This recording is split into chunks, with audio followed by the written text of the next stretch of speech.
Պարոն Սարգսյան, ինչի՞ եք դիմում դուք եւ դուք որ ուժեղ Հայաստանի գրանցումը չեղարկեն։ Ես ձեզ կոչ եմ անում հրատապության կարգով հենց վաղը առավոտ դիմել։ Վաղը կդիմեմ բնավոր։ 17:25-ին ԵԿՀ-ն ընդունեց Հանրապետություն կուսակցության падգամավորի տեխնացուներ Անի Խաչատրյանի եւ Գրիգոր Առաքելյանի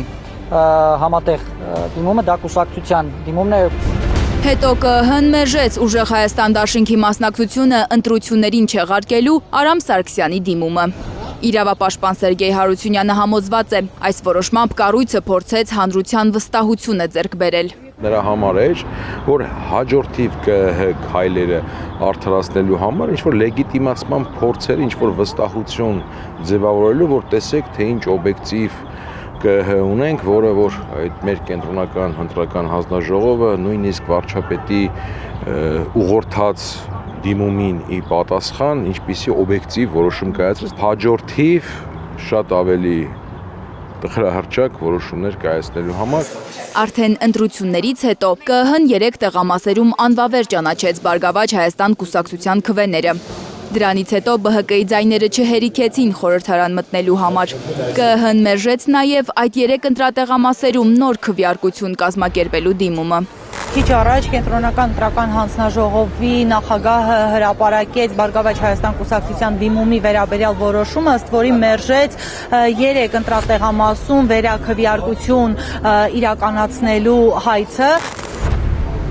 Ընտրությունների արդյունքները չեղարկելու պահանջով քաղաքական 7 ուժեր դիմեցին սահմանադրական դատարան։ Իրավապաշտպանը պատահական չի համարում, որ Բարձրատյանում այս դիմումների քննությունը սկսելուց առաջ դատարանները թեթևացրեցին որոշ կալանավորվածների խափանման միջոցները։ Անկեղծ ասած, ես դա չեմ համարում մեղմացում, ես սա համարում եմ իմիտացիոն քայլեր։ Ըստ Սերգեյ Հարությունյանի, իմիտացիոն քայլեր են Միքայել arczepiskopos Աչապահյանի,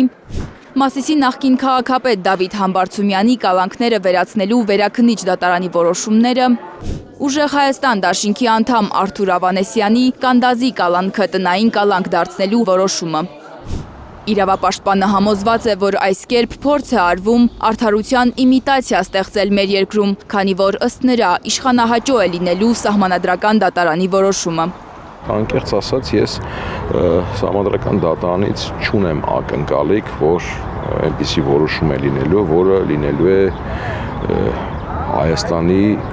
ընտրող ժողովրդի շահերից եւ որը լինելու է ի նպաստ հայ ժողովրդի։ Սահմանադրական դատարանի որոշումից հետո ձերբակալությունների նոր ալիք է սկսվելու, ընդ որում քաղաքական լիդերներն են ձերբակալվելու, կարծում է Սերգեյ Հարությունյանը։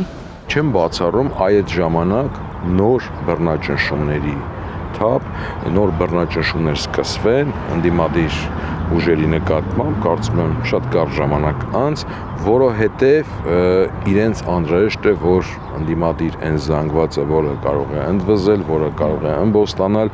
ոչ հայանպաստ ինչ-որ զարգացումների պարագայում, լինի մեկուսացված, լինի ազատազրկման վայրերում, լինի ճնշված։ Նիկոլ Փաշինյանը Ալիևին խոստումներ ունի տված, որոնք իրագործելու համար իրեն խանգարում են ընդդիմադիր լիդերները, ասում է իրավապաշտպանը։ Արտաքին խոստումները ի կատար ածելու համար